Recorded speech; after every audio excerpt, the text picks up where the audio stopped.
Hello and welcome to the Conscious Contact meeting. My name's Dave and we welcome you all. This group is focused on sharing our experiences and methods of self-inquiry to achieve the realization of our true natures, particularly with reference to the teachers of Bhagavan Ramana Maharshi. It's always good to share Bhagavan's teachings with anyone who's genuinely interested, but we have to be careful to avoid letting anyone take us to be guru. We are all just equals, fellow travelers on the path, sharing his teachings among ourselves. And what we do is we start off with the reading, and this is my favorite reading, one of my favorite readings, and it's an excerpt from Paul Brunton's book, A Search for Secret India, which was written in the 1930s, which describes his meeting with Ramana Maharshi. And he goes like this: "There is something in this man which holds my attention, as steel filings are held by a magnet.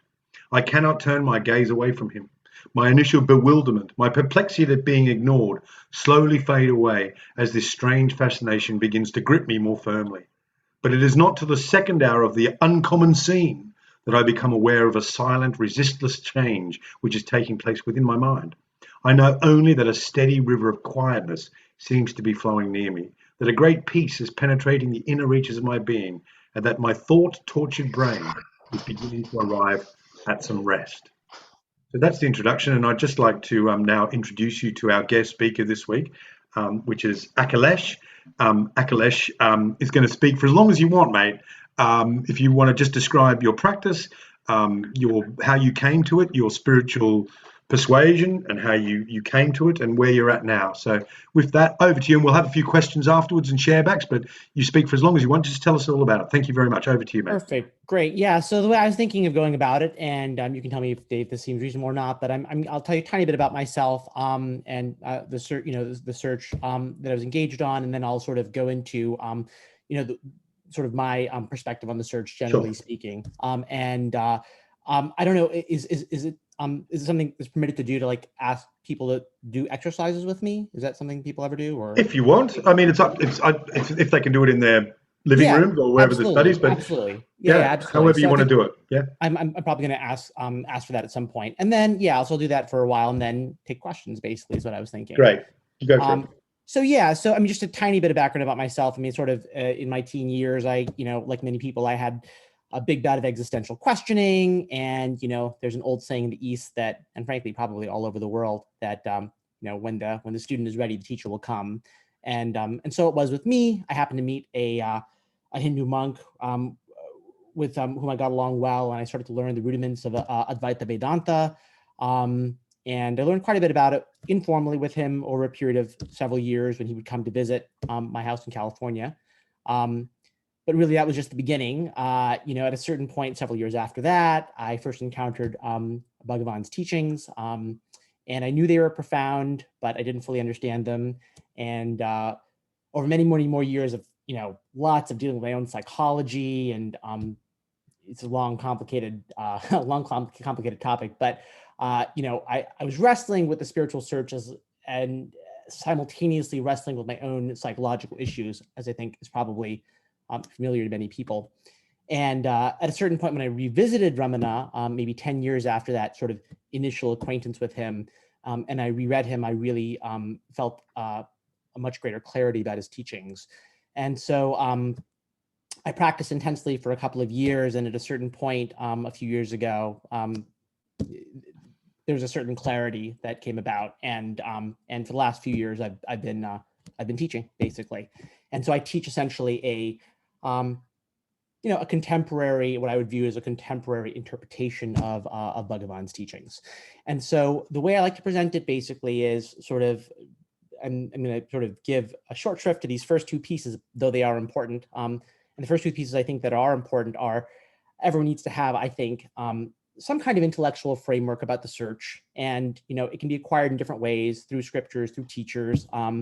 And how much of an intellectual framework you need, I think, depends upon the seeker. In my particular case, I was a very doubting soul. So I needed to ask gajillions and gajillions of questions over years and years and years before I was sort of ready to believe, I think. And other people are blessed with much more faith, much more quickly. So it's easier for them. But I will say, in a nutshell, the way I view the big picture of what we're trying to accomplish here is that there is this sense that we are experiencing doing entities. And that is basically the egoic illusion. And it is the root from which, quote unquote, suffering arises. And it is the barrier to, capital T truth, if you will. And it is it's the aim of spiritual practice to, in some sense, penetrate this illusion. Now, it might be the case that in the end, at the end of the search, it might be a very different penetration of the illusion than what we thought was going to happen at the beginning. But that basically, nevertheless, is the perspective we take. So penetration of the egoic illusion. Second thing I'd like to say is that there is a big role, as was the case in my own life, for the emotions and psychology. So I won't be talking too much about that in great detail today, but I will say that I think a lot of times people meet up with resistance in the spiritual search. It's been my experience that there are problems rooted in the unconscious, for lack of another word. And I've recommended different things at different times, but in my own life, what's been very helpful and what I've also observed to be helpful to other people that I've spoken with is a specific form of therapy called psychoanalysis, which is, it's a little bit out of fashion today. It's sort of what comes from Freud and his descendants, but often what happens is that seekers who are stuck and don't know why they're stuck, it's because of things that are hidden from them in their own minds. And, as a first line approach, I find that psychoanalysis has the most sophisticated approach to psychology in the mind, generally speaking. So, it might sound a little odd, but I actually found it to be incredibly helpful in my own search in sort of untying various knots in myself, but then allowed me to proceed. So I'll leave that there as a general pointer to emotional issues. How much do we have to resolve these emotional issues? Not fully. It's not possible to resolve them fully. It's not necessary to resolve them fully, but it is necessary to resolve them sufficiently so that you have a quiet enough mind to pursue the search. That's basically what it comes to. So intellectual framework, as much as you need it, emotional problems, deal with them sufficiently so that you're concentrated enough on the search. And everyone is at different points on that scale, and things can be dealt with differently. But so those are two pieces of the framework. And then the third, which is what I want to focus on today, are what I would call, the spear tip of the search, which, as Ramana put it, really are two different things, which are ultimately the same thing. One is self-inquiry, famously, of course, and the other is what I would call surrender. Mm-hmm. So I want to explain, in my own words, how each of these works. And after I explain it, what I want to do is I want to have each of you try it out for a few minutes, maybe, and tell me what your reactions are. And we'll go through that. So self-inquiry, the way I'd like to explain self-inquiry is this. Self-inquiry is you start with the very basic, ordinary sense of your own existence. Like right here, you're watching this conversation, you're hearing something, maybe thinking thoughts or feeling feelings, whatever it is, you're somehow aware that you are. So self-inquiry is trying to locate where that I is. What is the channel of information by which you know that you are? Like you can sort of see the visual field, you can hear certain sounds, right? You can pinpoint different things in your sort of little inner movie that are objects in your experience. And you also somehow know that you're there, observing them in some sense. But where is that information coming from? By what channel is it coming? That's what inquiry is trying to look for. Where is that coming from? Because it's so, in a way, obvious. Like, of course, I'm here. I'm the one observing all of these things. Right? If I asked you right now, like, are you aware of your right hand right now? And you'd say yes. In order to answer that question, your mind dipped somewhere. It went there instantly. It's like, oh yeah, I'm aware of my hand. Where did it go? Where did it go to answer that question? So self-inquiry is trying to find where that sense of your own existence or being, like what is that? What is that? And there's a rule that goes with self-inquiry. The rule is this, that you're looking for this, whatever this is, this I, this channel of information, or whatever it is. And if you think you found it, you have to ask yourself a question. Am I aware of whatever it is, this thing that I found? If you're aware of it, then the rule by the rules of this game, you can't be that. because there's a distance between the I and that, right? Like, I'm not the screen in front of me. I know I'm not it because I'm aware of it. Anything I'm aware of, I can't be it. In fact, everything I know, every time I'm presented with any information of any kind, I kind of know two things, right? One is, let's say I'm hearing a sound and I know the sound, but I also simultaneously know that I'm not the sound, that I am aware of the sound, and by dint and virtue of that, I'm not the sound. So we have these two pieces of information. What we're trying to do with inquiry is that I part of the information. Where is that coming from? What does that consist of? Where is it in our experience? And it's an experiential search, you know? Though we're using words to describe it, though people are constantly talking about who am I, who am I, who am I, it's fundamentally looking within your own experience for this incredibly basic, common sense, really mundane, but then somehow terribly elusive experience. What is that? So what I want us all to do right now is I'm just gonna give it just a few minutes to try it out. And I will say, so the basic idea behind both surrender and self-inquiry, and there's many things to say about each of these things, but the recommendation that I believe Maharishi has is that one engage in these practices at every waking moment. That one engage in inquiry and or surrender at every waking moment. And the reason for this is because ultimately the basic issue is that in order to penetrate the egoic illusion, it's not really in the end that you're discovering something new. It's that there are obstructions. There are obstructions that prevent you from, for lack of a better word, recognizing your true nature. These are all very problematic constructions. As I'm saying them, I'm like, I should add asterisks, but basically the obstructions consist of the desires and fears that are based on your identity as a person. So you believe you're a person, you then engage with the world, seeking things that you want, seeking to avoid things you don't want, and that then reinforces your identity. So it's the purpose of inquiry and surrender to break that cycle, to divert your attention away from the changing objects of the world and inward. And when you do that, you would then encounter a certain degree of peace, and the peace then becomes a kind of virtuous cycle because you want peace, you start to discover it, you can get it without the effort of going out into the world. And so attention and energy starts to be sucked out from your usual habits of desire and fear and sort of converges inward. And that's the process. That's why it's important that inquiry and surrender be done at every waking moment. And so the main barriers to the spiritual search are the resistances to doing it at every waking moment, basically. But that said, so let's try a little inquiry right now. What I'd like you to do is, just with your eyes open, just try to look within your experience right now for whatever this I seems to be.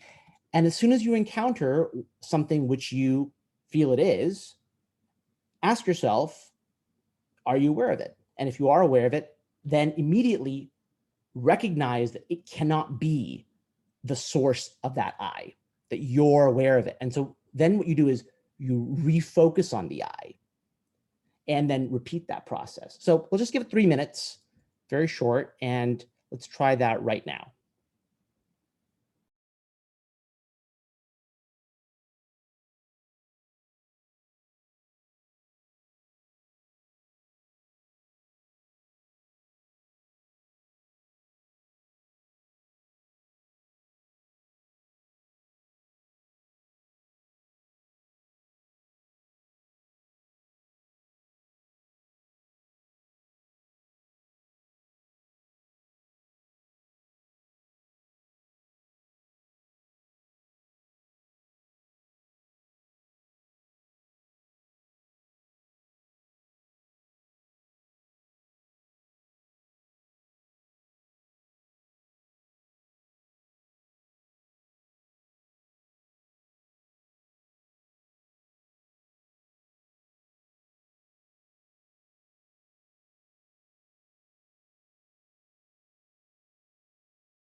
Sorry about that. I didn't realize I couldn't unmute myself. We got a little extra practice in, which is hilarious. Okay, so if anyone would like, and I don't know how this works given this unmuting issue, but would anyone like to share their experiences and what happened? Do you want to go around the table? Jill was first in. Maybe ask Jill. Jill, do you want to go first?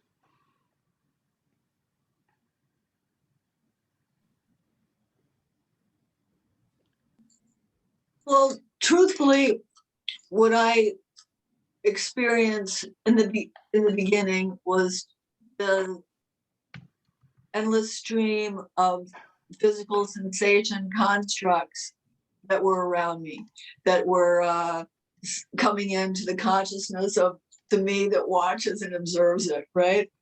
And then there was that for a while. And then, you know, it's been my habit to shut my eyes, but you suggested leaving my eyes open. So that was interesting because then I began to observe who's watching, who's seeing, who's peering out here. And so that was interesting. Also, you know, just on organic level, as I settle down, as I begin to hush the organic opening of the thought that's connected to the ego that begins to subside, and the distractions begin to settle down a little bit, you know. So that's what I got. Great. No, that's great. I mean, that's perfect. And so you're right. So like it becomes a question, like who is watching all of these perceptions? Exactly. Who is in fact watching this entire process of the settling down, you know, and all of that. So yeah, that's great. Thank you. Michelle, do you want to go? Thanks for calling on me. I'm not quite grasping it yet, so I think I'll continue to listen. Thanks. Sure. Joseph? Joseph? You there, mate? There you go. Yes, I'm there. Can you hear me? Yes. Yes.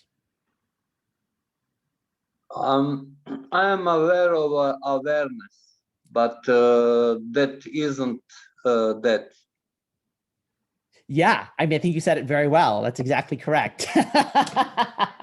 What did he say? It's so funny, right? I mean, yeah, exactly. Aware of awareness isn't actually what it purports to be, you know, because what people label, see, what happens is, you know, people will say, oh, I'm aware of awareness.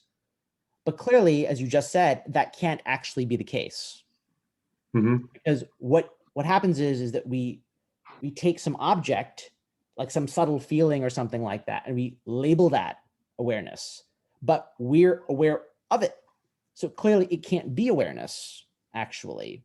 It has to be a thought, like the thought I'm aware, for example, or a feeling, some kind of feeling of some kind of subtle, silent kind of feeling or something like that. And so when you notice that happening, you just refocus, right? Like that, the process of inquiry would be to again notice that, whatever this thing is that I've labeled awareness, it can't be awareness. It can't be the I, which is actually watching, basically. And so then refocus. And so inquiry is a process of focusing and refocusing and refocusing and refocusing. That's really what it is. It's the continuous, that refocusing process is really what's central to it. Right. Nina, then Ted, yeah? Yeah, I was like, what did he say? Can he say that again? Yeah. Like my brain was like, what? Yeah. And, sorry, it's very quick. I know. No, I'm sorry. no, it's okay. And yeah, I shut my eyes too out of habit, and then I was like, oh yeah, I'm just opening it. You know what? I had a sort of thought feeling of a lot of cells, like movement inside of me, and I just kind of kept repeating to myself, like, where am I? And it felt really good because like when I say felt, I mean like literally felt good. It felt a little spacious, and it demonstrated the contrast to the state I'm usually in, which is sort of like more tight, like physically tight in my body and looking, and so I was like, oh, there's actually nobody in here. It's so great. Like, I mean, those are words That's to great. it, but it kind of just felt like that. But I couldn't stay there because it's also a little bit boring, to be honest with you. And then I mean, I'm just saying, for me, that's no. yeah. And my defenses also start perking up because I have a defense against this whole concept, which is, so what? The action figure feels real. I know it's not real, but it feels real. So why are we spending all this time on what doesn't feel real? I mean, like, I have this argument in my head, like, against the sort of like the lack of any push or pull, right? Like even though it felt really good when I arrived, it was hard to stay. Yeah, no, that's very fair. And everything you say makes complete sense, right? So, and everything, it all connects too, right? So the boredom, the resistance and defenses you talked about, right? It's funny, right? Because you're like, this feels good on the one hand. On the other hand, there's an immediate part of you that's like, I don't like this, right? This is, do I even want this, right? Is this boring? This is boring. This may not be stimulating, right? So the mind's like objecting now, right? And so in a way, it's like, right there, you have a microcosm of, I think, what happens when you try this process, because there's a part that doesn't necessarily want to go down that road, and who knows exactly where the stumbling blocks are, right? So it could be, in your case, maybe there is a bit of more of the intellectual framework that needs to be, dealt with there, more questions about, well, why would we go down this path? Why would we believe this is a good thing to go down this path, right? Which are all worth dealing with, frankly. But yeah, thank you. I think it was really illustrative, actually. Thanks. I think Ted was next, and then Virginia.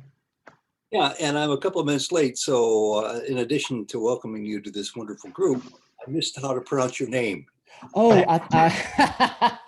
my family says I mispronounce my name. So, Akilesh. 3 syllables. Yeah, Akilesh. And a lot of friends call me Ak, so that's if that's easier for you, feel free to do that. That's totally fine. Akilesh. I think I got that down. Thank you. I've done this for years, and I make such slow progress. It really pisses me off. And one of the reasons is, I don't never have considered myself an intellectual, but I understand what it means to intellectualize a concept. And I'm trying to understand the formless. I'm trying to see, witness, observe that which witnesses me, the mind body me, which is formless and nameless. And it's a tough one. So I can say yes to your question that you gave to us. Do you see that from an intellectual perspective? But from a pragmatic perspective, even after all these years, I mean, I went around for years just naming my 2 teachers, as I consider them part of who I am. Om, I am, Sai, Ma, the one, now and forever. Forever I've been saying that. I mean, for 30 years, 20 years, 25 years. And then I realized that's exactly what self-inquiry is all about. So here's where I get stuck. Where I get stuck in intellectualizing the true nature of who and what I am. And my phone rings, so I got to turn it off real quick. And that is when I go into self-inquiry, which I've taught myself to do, and it's a real boon in my life, and I'm really grateful I have that. First of all, and whom are these thoughts? Well, that's simple, it's me. And whom are these tendencies? And whom are these memories, this fear? Yeah, I get that, it's me. Next part, who am I? Okay, with the who am I hear many people, even people of this group, say they go into silence. They don't even begin to answer it. Well, I'm very literal, so I answer it, and I answer it backwards. Actually, it says Ramana taught us to answer it. Think of who you are not. Am I this body? No. Am I this mind? No. Am I the title on my door? No. Am I my friend's friend? No. So that helps clarify who I am. And so then once I actually literally answer who I am, I'm so far down in the pecking order that it's an intellectual response only. I envy those who simply ask the question, who am I? And fall into silence. And I analyze that and I understand what the silence is. Of course I'm silent. There is only the I am. There is only the only awareness that is only aware of itself, and it is formless. It doesn't have a mouth to speak. There is no noise. There's only silence. So how do my question to you as a teacher would be, Ted, it's not question. Sorry, Ted, it's not question time. We're just doing an exercise first, and then we question time after, mate. okay, We just need to move on. We'll be back. Come back to you, mate. so No that's, worries. Well, so without asking you the question, then that's where I'm left with an intellectual understanding with rare exceptions in between. Well, I'm so sorry for going let me on. just ask you real quick. So in the exercise we just did, where did your mind go? As I've said to many people, it's hard for me to try to meditate on command, and this exercise is hard for me to do on command too. I've got to feel in the flow to do it, but I tried, and I found myself feeling the same thing. Okay, I know I'm not my body and mind. I know I'm something more than that, and I know I'm approaching this from that perspective. But so here's what I'd say, right? Really, it doesn't really get there. So yeah, so I mean, you brought up a lot of very interesting points, and I will address some of them in the Q&A later. But I will just say that you know, a couple of really salient ones pop out. One is this, right? So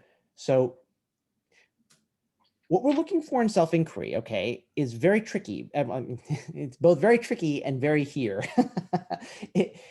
It's not exactly the capital S self. Okay, the self that we actually are is not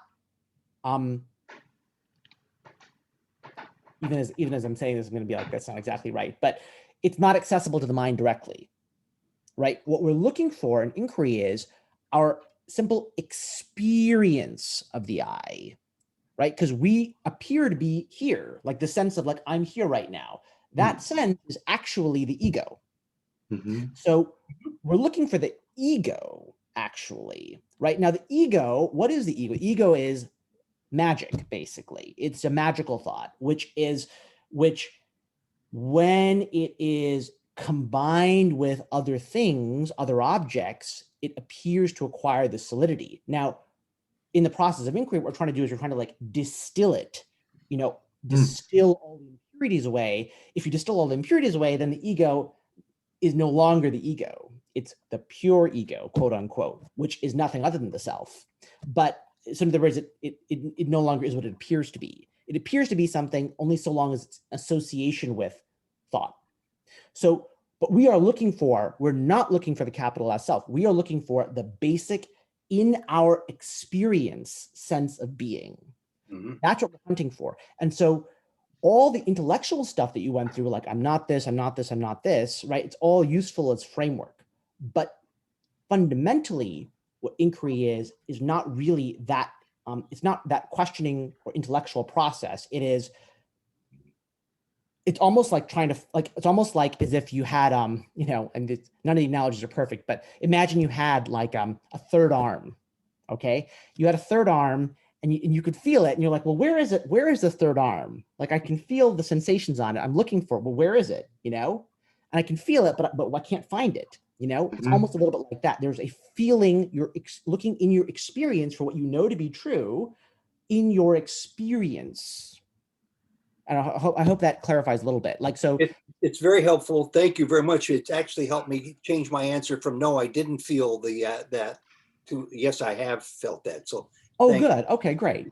So that's the hunt, right? So as you hunt for that experience, you're like, well, where is it right now? And then you end up in a lot of different places. Like, and one of the places you might end up is, a thought like, oh yeah, I know I'm that.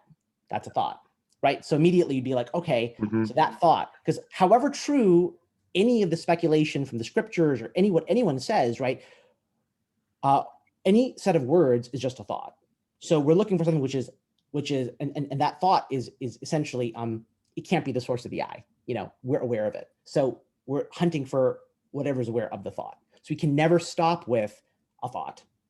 No thought is sufficient, So, but yes, and so we'll go more into it. But I mean, so I hope that addressed some of the thanks stuff. again, and I apologize for misunderstanding. No, it's all right, mate. It's all right, mate. Hey, so Virginia, do you want to go now? Yeah, it was interesting because I was discussing right before I came here with someone that I have a habit of skepticism that and it saved my life, that skepticism. So when I begin inquiry, I immediately, it's like it's a trigger for me.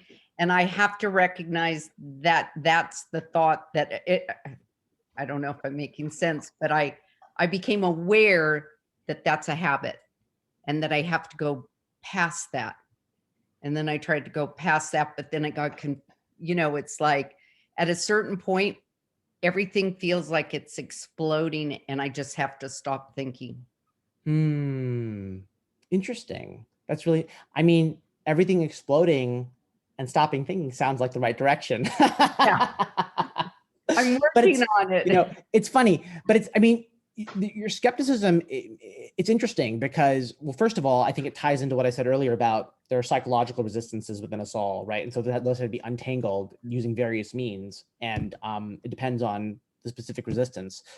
But I'll also say, right, in a way, the beauty of self-inquiry is it's almost custom designed in a way to be good for skeptics, because it's really asking a genuine question, right? The answer is not presupposed. It's simply saying, look, just you believe that you are, and just look in your experience.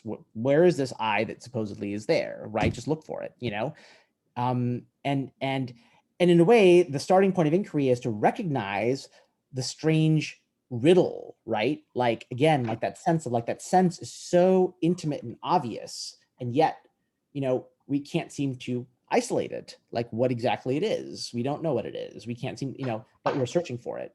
So in a way, from the skeptical point of view, you could just be like, okay, well, I'm not assuming an answer. I'm just looking. That's all, right?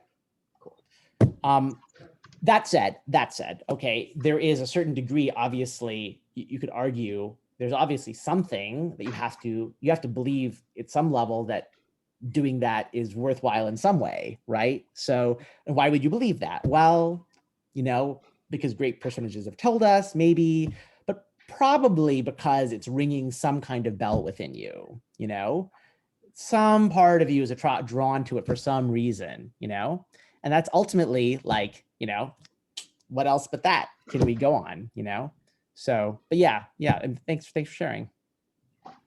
Great. Is there anyone else that we haven't called on yet? I think Jim came in a bit late, so I don't think he knows.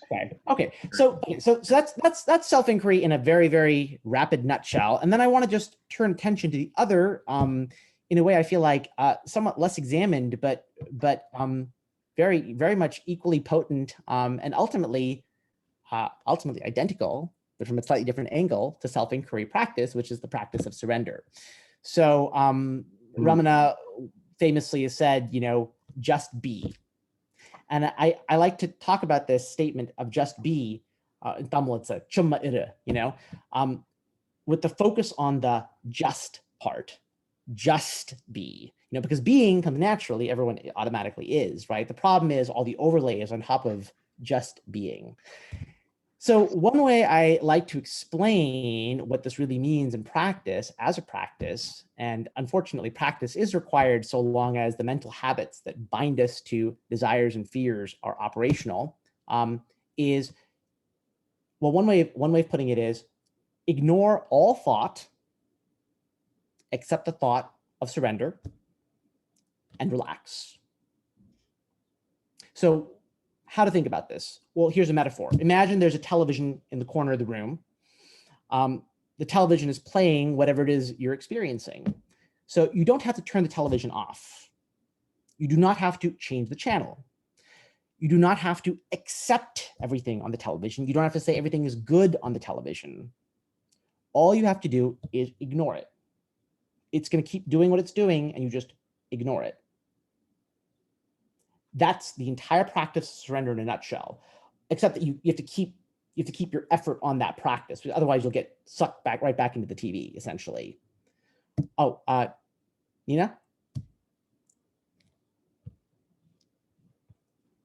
Sorry, can you just clarify when you said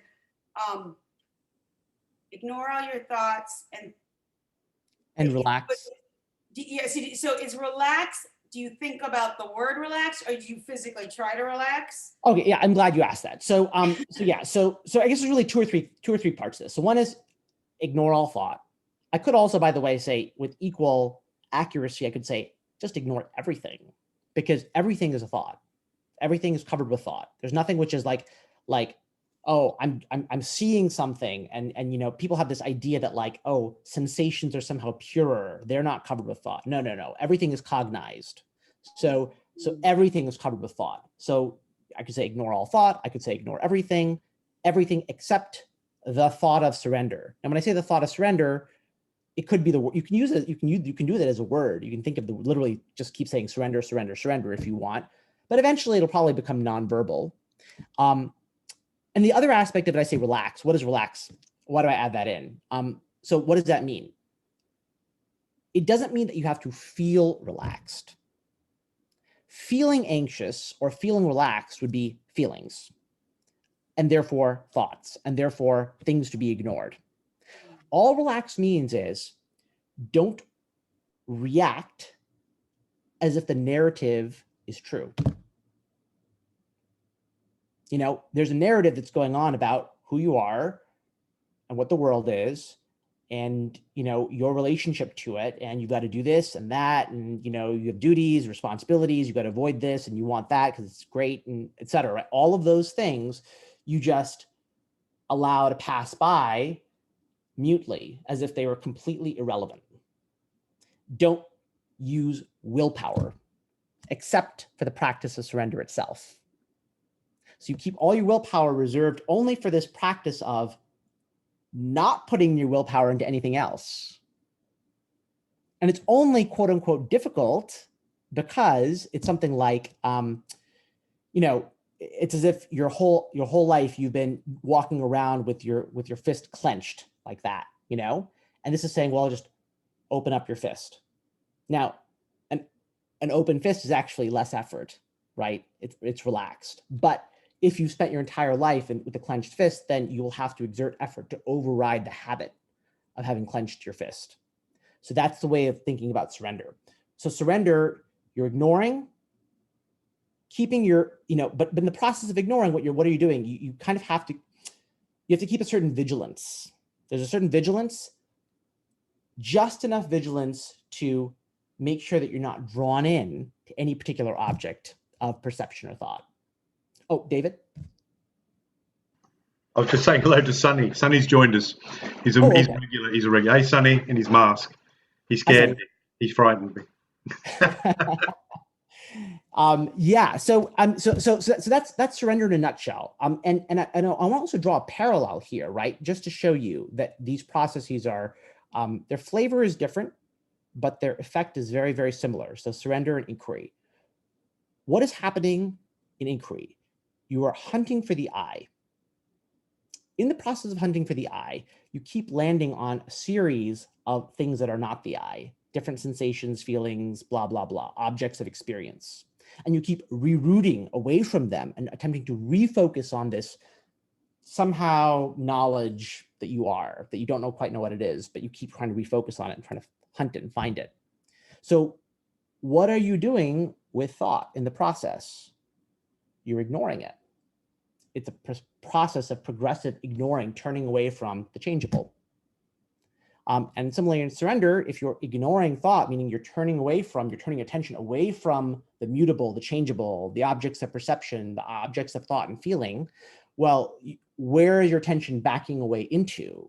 There's only one place, which is the non-objects, which is the I. So these are really the exact same process described from slightly different angles, that's all. And one set of instructions appeals to some people more than the other. But it is basically all you got to do is just resolve on not paying attention to anything in particular except the idea of surrender. That's really all surrender is, just that process. And the difficulty only come about with both inquiry and surrender really in the resistances to doing it. That's where all the complexity is, not in the instructions and the resistances basically. So I thought let's just try that for just a couple minutes really quick. Let's just try surrender. So all you've got to do is keep your eyes open, ignore all thought and relax. That's it, simple as that. All thought except the thought of surrender. So let's just do a quick 3-minute blitz through that. Could you just give us a quick 30 seconds rundown that once more, just to clear Of it for me? course. So, Yes. yeah. Yes. So all you got to do is sit, eyes open, ignore all thought except the thought of surrender. So ignore all thought, basically. Just ignore all thought. Let it just pass by. You don't have to stop it. You don't have to push it out, dismiss it, or get rid of it. You merely have to let it float by, be whatever it is, and ignore it. And just don't react as best you can. Just relax as best you can. You don't have to feel relaxed even if you feel upset, stressed out, all those feelings are fine. Just don't bother doing anything about those feelings. That's all. So that's all surrender is, ignoring and relaxing as best you can. So let's try that for 3 minutes.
All right.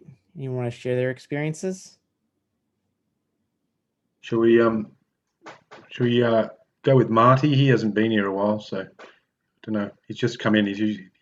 Hey, Marty, do you want to go first? Yeah, I don't know what you want me to say. I just got here like 3 minutes. What about Sonny? We have not heard from Sonny. Are you there, or are you on a train or something? Sonny's always up for it. Sonny, no, he's not there. Yeah, I'm in a vaccination center. Sorry, with my wife. Oh, so I'll stay quiet. Don't let us interrupt you. That's dedication for you. Well done, Sonny. Jim, do you want to go, mate? Jim? I was able to empty my mind and thoughts for a few minutes, and then they came in, and a truck went by, and was able then to repeat surrender and empty my mind and thoughts and not think anything for several minutes, and then did it eventually. Then something else came by, and I think the light changed, or Marty came in, I'm not sure. Great. I mean, 3 or 4 of those moments where there were no thoughts. great. Yeah, I mean, just to clarify one thing, I will say though, I mean, first of all, that is great. But also, even when thoughts occur, right? So, it's not to say that our surrender is not working, because surrender is allowing whatever it is to be, essentially, right? So it's not that we have to be in a quote unquote literally thought-free state per se. It's that whatever thoughts are occurring, we're disregarding them. That's really the point, and it's really the intention to do that is above all the most important thing. Because I think what happens is people start to associate certain particular states of mind with surrender, like, oh, I'm only surrendering if I feel peaceful, if I feel this way, if I feel that way. That's the only time that surrender is successful. In fact, what really surrender is doing is it's simply, we're pretending to do what is actually already the case. What's already the case is the self with a capital S is already continuously ignoring all thoughts, as a matter of fact. And so we are just mimicking it, essentially, pretending to do this thing, which is actually already happening. So there's no way really you can fail. It doesn't feel like anything in particular. It's compatible with all feeling states, all thought states, the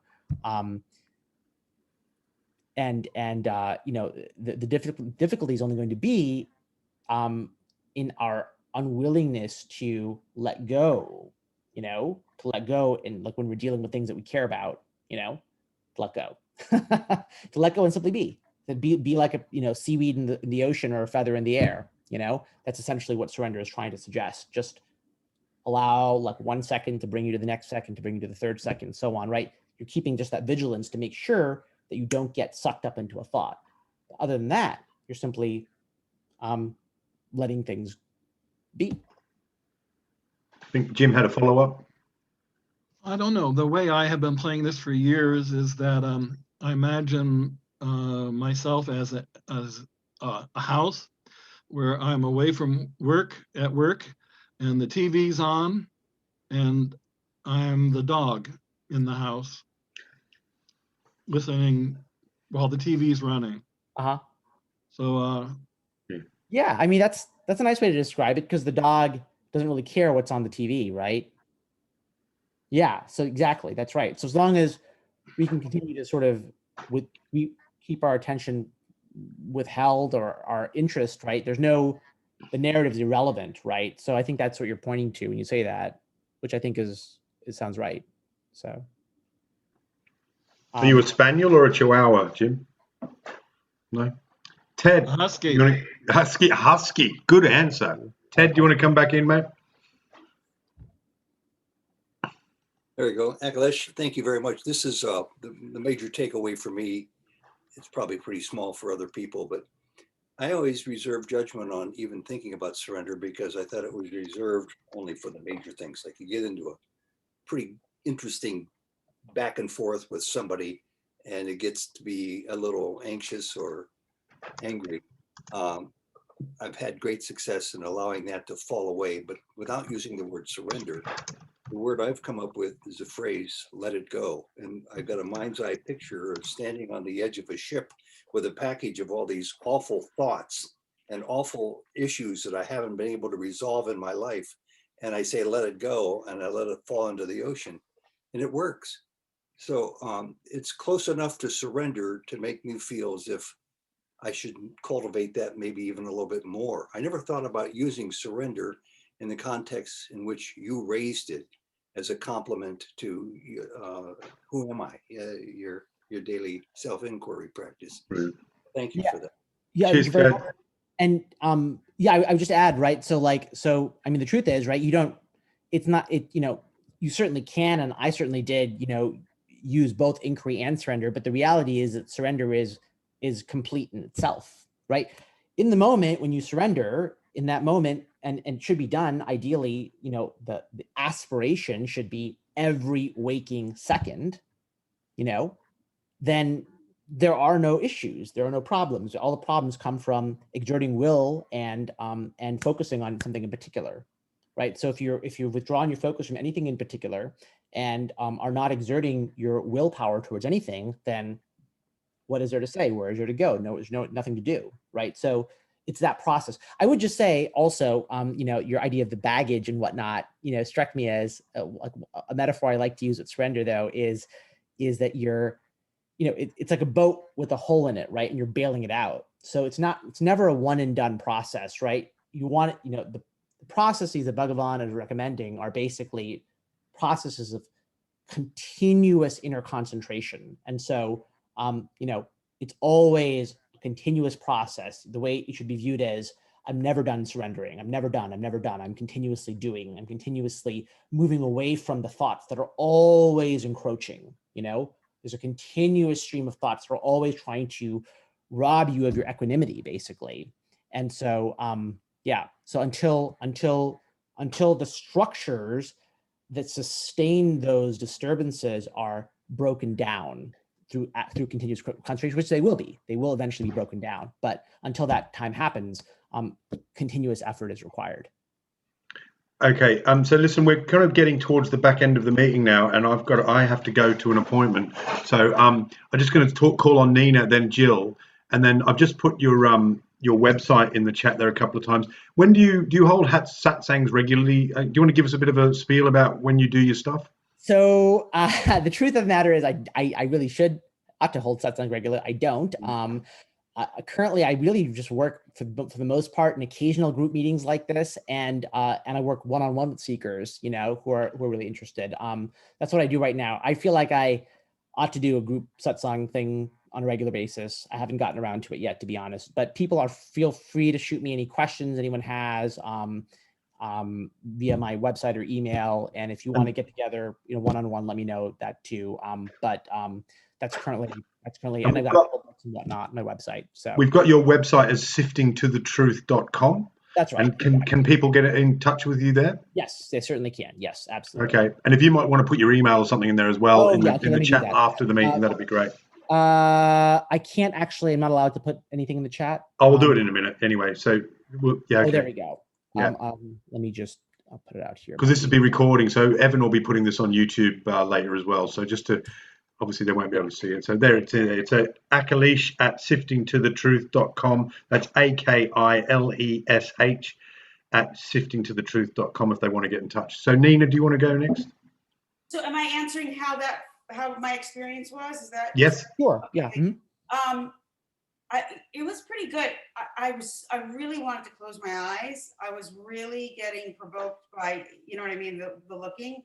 So I was sort of fluttering my eyes shut. But I like this a lot, and I'm going to contact you. That's great. I have like a lot of questions and stuff.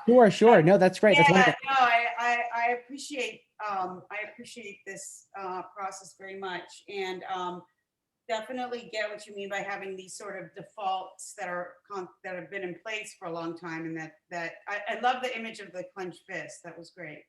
I'm glad. I'm so glad. Yeah. And so people find that often that one or the other, like either inquiry or surrender appeals. And I actually feel probably surrender is probably more appealing than inquiry for many people is the reality. Because inquiry is like the sort of, anyway, well, it's unnecessary to go into it, but I feel like different personalities are drawn to different ones. But it makes so much sense that it's the same from what I believe, but it's great because you're right. For me, surrender is definitely much better. Okay, I'm gonna go pass it to the next person. Great. Okay, and then Jill, and then we'll have to wrap up then. Sure. I just want to thank you so much for being with us and sharing your experience. It was beautiful. Really, thank you. And I was just aware of, practice or relaxing or inquiring, just the process of the neurotransmitters from my right brain saying shh, and my left brain trying to analyze it and just trying to ignore it, so it was an interesting practice. Thank you so much. And I see the wisdom in what you're saying, so it's beautiful. Thank you. You're very welcome. You're very welcome. And if anyone, in our last couple of minutes, or anyone else wants to share their experiences, or just ask me general questions too. At this point, I think it's fine if we only have a few minutes left. Okay, I can hang on for about another 5-10 minutes, but then I've got to get off. So it's over to you. So I know Ted will have a question. There you go, Ted. You have to unmute there, Ted. There I go. Akilesh, thanks again for everything. One quick question. I'm intrigued that you used the phrase, keep your eyes open twice. First time I thought it was a mistake, so I closed my eyes. Second time I thought, well, what the hell? I kept my eyes open, and I'm here in Southern California. I don't know where you are, but I'm looking out the window to the palm trees and the leaves going like this. It was perfect. It was just a perfect conduit to allow myself to think of surrender, or in my vernacular, let it go. And it absolutely worked. Is there a reason for the keep your eyes open? Yeah, the reason is simply this: that I view it as like practice for something that ideally you're going to be doing all the time. So as you're working, cooking, eating, talking, walking, driving, everything you're doing, you're always surrendering, right? So if that's the practice, if that's the goal, then it makes more sense to practice it with, in these situations with your eyes open, so you can import, that into your daily, every moment life, Wonderful. Thank you very much. You're welcome. Do we have time for another question? Yeah. What about the good stuff, like the happy thoughts and the things we want to be into? Yeah. Well, good thoughts. I'm glad you brought that up. The truth is, good thoughts are often more seductive than thoughts of suffering. People want to leave thoughts of suffering. People often are attached to their pleasures, and so the truth is, unfortunately, pleasures are just as much egoic as anything else. And so you have to turn your attention away from them. Now, the reality is that doesn't necessarily mean that you're not going to. There's two things I want to say. One is, the truth is, right, all pleasure, technically speaking, is at its very best, it can only come to below the bliss of the self. The bliss of the self is the baseline, the highest, right? And so pleasure is an agitation of mind that technically, no matter what, however good it is, it's still going to be slightly below. It's going to be a dip beneath the pleasure of the self. Second, the truth is, taking your attention away from so-called pleasurable activity, it doesn't actually mean that you don't experience it. In fact, it may be experienced in a more profound way because you're not trying to grasp it. You grasp it, you kind of like close off the experience in some way. Like you start to see it through a habitual lens. Like you're like listening to some favorite piece of music and you're like, oh, I love that piece of music, right? And then you're grabbing that song by that handle, the handle by which you grabbed it before. And so now it's experienced to that little filter. It's still fun, but if you surrender, you can just try it as an experiment. There's a kind of openness to the experience that may actually make it more pleasurable, as the truth. But I can see it. I can see it. Yeah. I'm So thinking about things like even like eating, right? Like you have really good food, like slower with a little more space and like less urgency is better. Do you know what I mean? I do. Like versus like yeah, exactly. But yeah, absolutely. All pleasures, you still want to be focusing attention away from them, either in the search for in inquiry process or surrender. It's and it's harder. It's indeed harder, I think, to move away from pleasures than from pain in that way. Cheers, Nina. That's great. So apologies to David and Atsushi and Marty that the UK and European clocks went forward on Sunday, so we've gone forward. So there's an extra hour, so it's going to be midday, noon on Pacific, 2 p.m. Central, 3 p.m. Central. No, 2 p.m. Central, 3 p.m. Eastern. From now on every Wednesday. Sorry about that. It's these damn clocks. So is there any more questions? Thanks, David. No worries. Okay, well, look, I'm going to stop recording. Evan will be uploading this pretty damn soon. I would think he's sends his apologies. And I'll just finish with this reading that we always do, that I do. So this is just again from Paul Brunton's description of his time with Ramana, which I particularly love. Finally, it happens. Thought is extinguished like a snuffed candle. The intellect withdraws into its real ground, that is consciousness, working unhindered by thoughts. I perceive what I have suspected for some time, and what the Maharishi has confidently affirmed, that the mind takes its rise in a transcendental source. The brain has passed into a state of complete suspension, as it does in deep sleep, yet there is not the slightest loss of consciousness. I remain perfectly calm and fully aware of who I am and what is occurring, yet my sense of awareness has been drawn out of the narrow confines of the separate personality. It has turned into something sublimely all-embracing. Self still exists, but it is changed, radiant, for something that is far superior to the unimportant personality which was I. Some deeper, diviner being rises into consciousness and becomes me. With it arrives an amazing new sense of absolute freedom, for thought is like a loom shuttle which is always going to and fro, and to be freed from its tyrannical motion is to step out of prison into the open air. How about that? So listen, thank you very much. We'll be back next Wednesday, exactly the same time. Bring your friends, and thanks very much. I'll stop recording. Cheers.